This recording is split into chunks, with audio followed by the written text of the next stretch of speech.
دیکھیے غدیر کی جو معروف آیت ہے یا ایھا الرسول بلغ ما انزل الیک من ربک فإن لم تفعل فما بلغت رسالته، اے رسول پہنچا دیجیے. خود اس آیت میں بے شمار نکات ہیں. آفیشل عہدے سے پکارا اللہ سبحانہ و تعالیٰ یا ایھا الرسول، اس لیے کہ سرکاری کام تھا. یہ ایک آفیشل سرکاری کام تھا. یہاں پر یہ کسی خاندان کا معاملہ نہیں ہے کہ اپنے داماد کو معین کر دینا. یہاں رسول نے اپنے داماد کو معین نہیں کیا، یہاں اللہ کے ولی کو معین کیا. اس لیے یاسین کہہ کے نہیں پکارا یہاں پر. حضور ہیں یاسین اے سید و سردار، طٰہٰ اے طیب و طاہر، یا ایھا المزمل یا ایھا المدثر، اے چادر کے اوڑھنے والے، اے کمبل کے اوڑھنے والے، یہ سب ہے حضور. لیکن یہاں پر دیکھیں اللہ نے اتنا خاص پروٹوکول رکھا ہے. یہاں پر پکارا یا ایھا الرسول، اے رسول بلغ پہنچا دیجیے ما انزل الیک من ربک، جو آپ کے رب پر پہلے آپ کے رب کی جانب سے پہلے ہی نازل ہو چکا ہے. فإن لم تفعل فما بلغت رسالته. اچھا پہلے ہی نازل ہو چکا ہے، اس سے یہ بات تو سمجھ میں آ چکی ہے کہ حضور کو پہلے ہی بتلایا جا چکا ہے. حضور تو عالم ما کان وما یکون ہے. یہ تو غدیر میں، اس لیے میں نے عرض کیا تھا اس دن کہ غدیر ایجاد ولایت کا نام نہیں ہے، غدیر اظہار ولایت کا نام ہے. اس دن ولایت ایجاد نہیں ہو رہی ہے، اس دن ولایت کا اظہار ہو رہا ہے.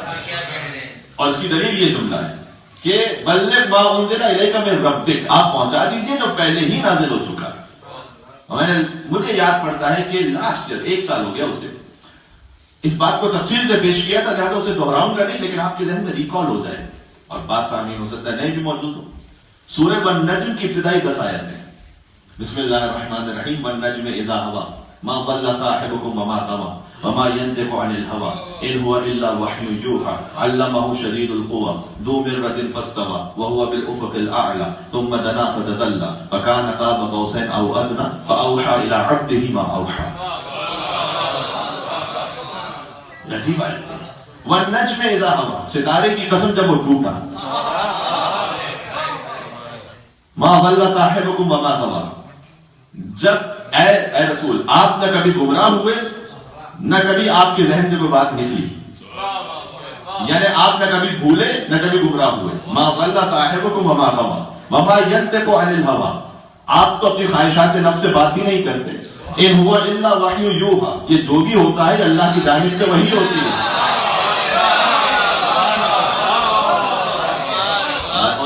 ان هو الا وحی یوحى، یہ تو جو بھی ہے اللہ کی جانب سے وحی ہے.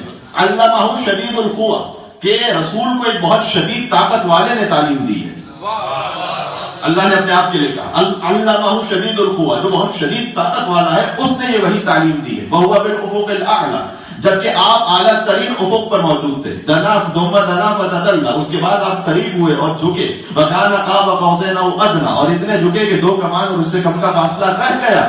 یہ 9 آیتیں ہو گئی. فاوحى، فا ہے یہاں پر، فا بلا تفریق بلا فصل.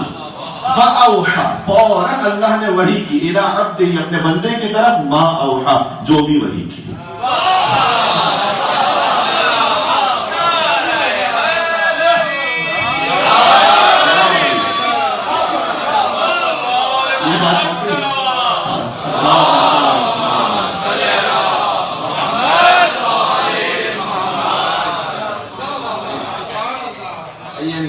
بات ہو گئی کہ آپ نے کہا کسی کو کہ میں ایک جگہ کھانے پر گیا تھا تو بہت بہترین انتظام تھا اور بہت ہی اچھا کھانا تھا اور 4 طرح کی ڈشز موجود تھیں اور کھاتے کھاتے دل یعنی پیٹ بھر گیا، دل نہیں بھرا.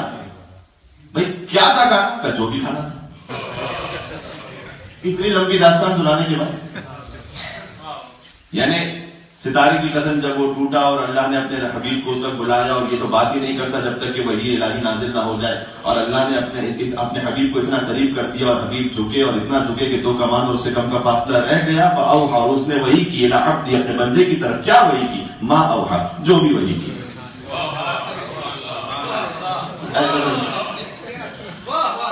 یعنی یہ کیا انداز. فاوحى الی عبدہ ما اوحى. اور اس میں خاص بات ہے، ایک بہت خاص بات ہے اس میں. وہی کس کے ذریعے سے نازل ہوتی تھی؟ جبریل کے ذریعے سے. یہاں جبریل کا ذکر بھی نہیں ہے. فاوحا، اللہ نے وحی کی، الی عبدہ، اپنے بندے کی طرف، ما اوحا، جو بھی وحی کی۔ ایک اور آسان مثال دے دوں، کیا جی بھی تشریف فرمائے یہاں پر، میری ان سے کوئی بات ہو رہی تھی تو پی ایچ ڈی کے پریزیڈنٹ اور پی ایچ ڈی کے ریزیڈنٹ مولانا کوئی بات کر رہے تھے، ہماری بات ختم ہوئی، ہم آپس میں بات کر رہے تھے کہ کسی نے مجھ سے آ کے پوچھا کہ کیا بات کر رہے تھے جاجی، میں نے کہا جو بھی بات کر رہے تھے۔ اچھا پھر جب صحیح موقع آیا نا تو میں اس وقت ممبر پر تھا، پتا نہیں میں کیا پڑھ رہا تھا۔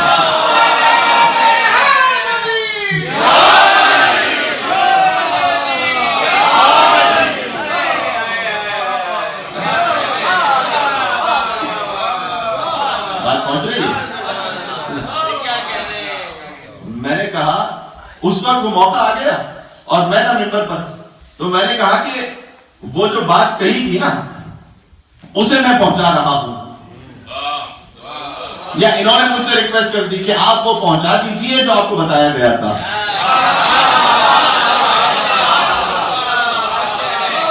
نہیں، جب یہ الکنایا افضل من الصراحہ، عربی میں کہتے ہیں کنایتاً بات کرنا، اس میں زیادہ فصاحت و بلاغت ہوتی ہے صراحت کے ساتھ بات کرنے میں، تو میں تو کنایتاً بات کر رہا ہوں نا۔ تو فَأَوْحَى إِلَىٰ عَبْدِهِ مَا أَوْحَى، ایک خاص وحی تھی جو اللہ نے اپنے بندے کی طرف کی تھی، اور بتلانے کی اس وقت ضرورت محسوس نہیں کی تھی، کہ ما اوحا، جو بھی وحی کی، جب ضرورت محسوس ہوئی تو کہا یا ایھا الرسول بلغ ما انزل الیک من ربک، اے رسول آپ پہنچا دیجئے اسے جو پہلے ہی آپ کی رب کی طرف سے نازل ہو چکا ہے۔ فَإِن لَمْ تَفْعَلْ فَمَا بَلَّغْتَ رِسَالَتَهُ، اگر یہ نہ پہنچایا تو رسالت کا کوئی کام ہی انجام نہ دیا۔ نہیں، اب جو یہاں میرے ساتھ جشن کو منانے آئے ہیں اس جملے کو سنیں، اے رسول تیرے اے پاک پروردگار تیرے حبیب نے کیا ایسی بات تھی جو اب تک نہیں پہنچائی، جو تو نے یہ جملہ کہہ دیا ساتھ میں، بھائی تو نے کہا نماز پہنچاؤ اس نے پہنچا دی، روزہ پہنچاؤ پہنچا دی، حج پہنچاؤ پہنچا دیا، زکات پہنچاؤ پہنچا دی، جہاد پہنچاؤ پہنچا دیا، توحید پہنچاؤ پہنچا دی، نبوت پہنچاؤ پہنچا دی، قیامت پہنچاؤ، ہر چیز تو پہنچا دی۔ یہ کہنے کی کیا ضرورت ہے کہ اگر یہ نہ پہنچایا تو کچھ نہ پہنچایا۔ یہ کبھی ہوتا ہی ہے، فارسی کا ایک محاورہ ہے کہ دیوار کو کہو تاکہ در سن لے۔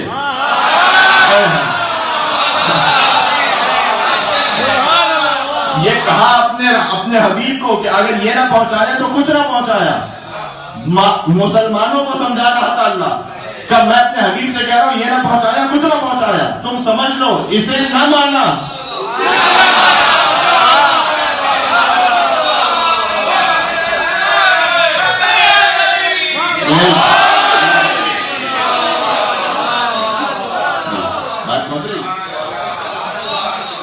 اسے نہ پہنچایا تو کچھ نہ پہنچایا تاکہ ہم مان لیں، اسے نہ مانا تو کچھ نہ مانا، اور آگے بڑھ کر کہہ دوں تاکہ خطیب بھی سن لے یہ نہ پڑھا، اور سامنے بھی سن لے یہ نہ سنا تو کچھ۔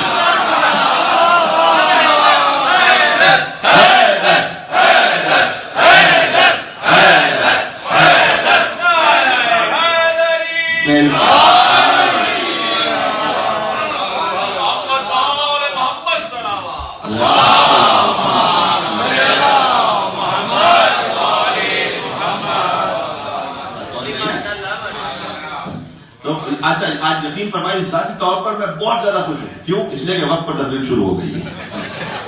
مجھے مجمع سے مطلب نہیں ہوتا، مجھے یہ کہ وقت پر تقریر شروع ہو جائے، اس سے مجھے زیادہ دلی طور پر خوشی محسوس ہوتی ہے۔ اور ہمارے اور ماشاءاللہ اب تو مومنین بھی ایک مناسب معقول تعداد میں تشریف لا چکے ہیں۔ غور کیجیے گا میرے ساتھ کہ اگر یہ نہ پہنچایا تو کچھ نہ پہنچایا۔ ظاہر حضور نے پہنچانا اس بات کو، یہ جملہ نبی ہے تب بھی پہنچانا، ہم تو کہہ رہے ہیں کہ یہ تو ہمارے لیے تنبیہ ہے کہ تم سمجھ جاؤ۔ حضور نے، آپ جو قافلے کے ساتھ زیارت کر چکے انہیں بہت اچھا ایکسپیرینس ہوگا۔ 50 لوگوں کا بھی قافلہ ہونا تو ایک ساتھ چلانا کتنا مشکل ہوتا ہے، کبھی ایک ساتھ پیچھے رہ کر، 2 ساتھ پیچھے رہ کر، کبھی کسی کا ویٹ کرو کسی کا ویٹ کرو، ہوتا ہے نا۔ 50 لوگوں کی قافلہ ہے، حضور کا قافلہ کتنا ہے؟ 1.25 لاکھ کا قافلہ ہے۔ 1.25 لاکھ کے قافلے کو روکا کیسے جائے؟ اعلان کرنا ہے 1.25 لاکھ کے قافلے کو روکا کیسے جائے؟ تو کوئی بریک ہونا چاہیے نا، کوئی بریک ہونا چاہیے کہ جس کے ذریعے سے قافلے کو روکا جائے۔ آپ کو پتا ہے کہ غدیر کے قافلے کا بریک کیا تھا؟ حضور نے کیا کہہ کر رکوایا؟ اپنے اصحاب سے کہا جاؤ آگے جا کر اعلان کرتے رہو، کیا کہہ کر قافلہ روکو؟ کہتے رہو حی علی خیر العمل.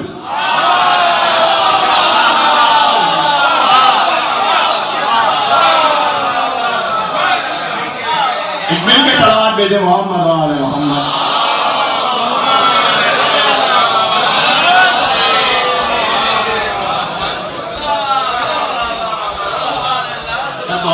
حی علی خیر العمل، حی علی خیر العمل.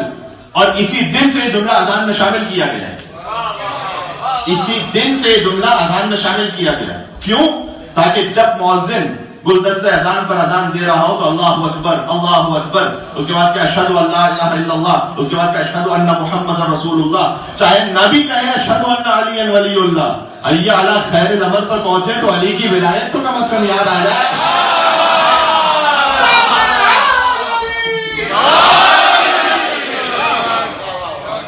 بیت محمد بلند ترین صلوات.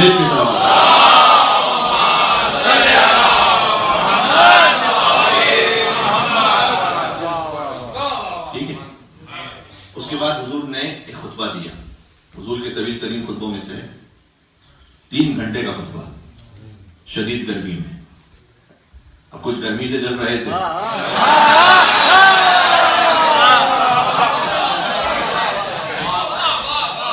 یہ اس جشن کی کسر ہے جو آج نکال رہا ہوں. تو کچھ گرمی سے جل رہے تھے، کچھ فضائل علی سن کر کباب ہو رہے تھے. اور جا کر خطبہ غدیر دیکھ لیجئے گا، مجھ پر یقین نہ کیجئے، جا خود دیکھ لیجئے گا. حضور نے خدا کی حمد و ثنا بھی بیان کی، اپنی نبوت کا بھی دوبارہ اعادہ فرمایا، اسے تکرار کیا، اور علی کے فضائل بیان کیے. اور علی کے فضائل میں 110 جملے ارشاد فرمائے جو ادب کو سمجھ لیتے ہیں.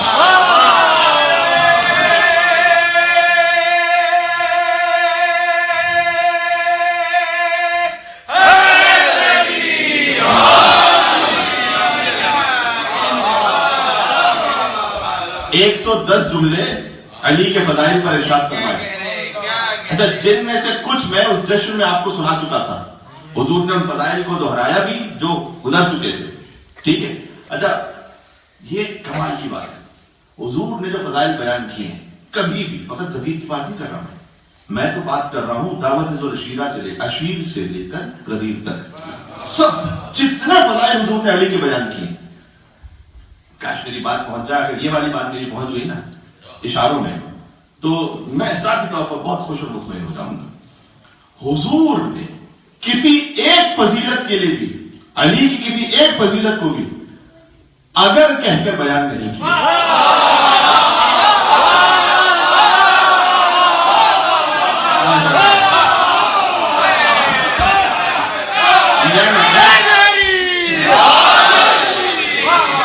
جو نہیں پہنچے ان کے لیے ایک اور اشارہ دیتا. مثلا حضور نے یہ نہیں کہا کہ اگر میرا کوئی بھائی ہوتا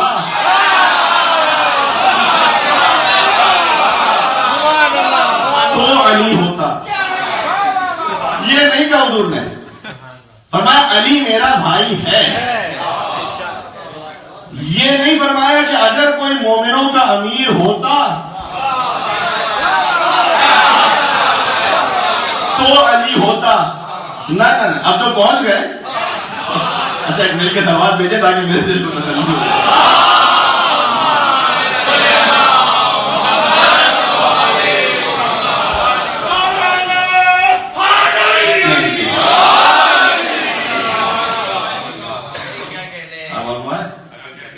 یہ اگر مگر چونکہ چنانچہ کیوں کیسے کیا یہ ہوتا تو وہ ہو جاتا.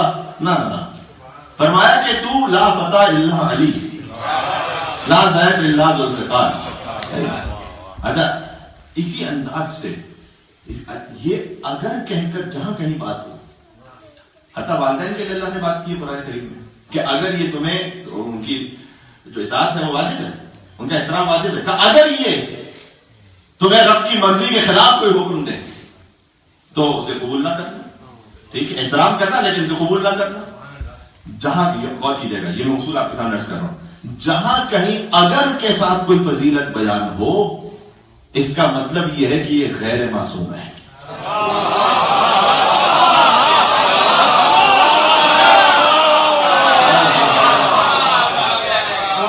جہاں کہیں اگر کے ساتھ کچھ بیان ہو تو یہ غیر معصوم ہے، اس کا مطلب ہے وہ بھی اگر فضیلت صحیح نکل آئے تو تب جا کر بھی غیر معصوم ہے۔ جہاں مطلق بیان ہو، مطلق اللہ نے اپنے لیے بیان کیا، اطیعوا اللہ، اللہ کی اطاعت کرو، واطیعوا الرسول، اور رسول کی اطاعت کرو، وَأُولِي الْأَمْرِ مِنْكُمْ، یہاں سے سمجھ میں آیا کہ جو اللہ کی اطاعت کا معیار ہے اور جو رسول کی اطاعت کا معیار ہے ویسا ہی اولی الامر کی اطاعت کا معیار ہے۔ اب ایک سلام دیجیے گا، میں اور آگے بڑھتا ہوں یہاں سے۔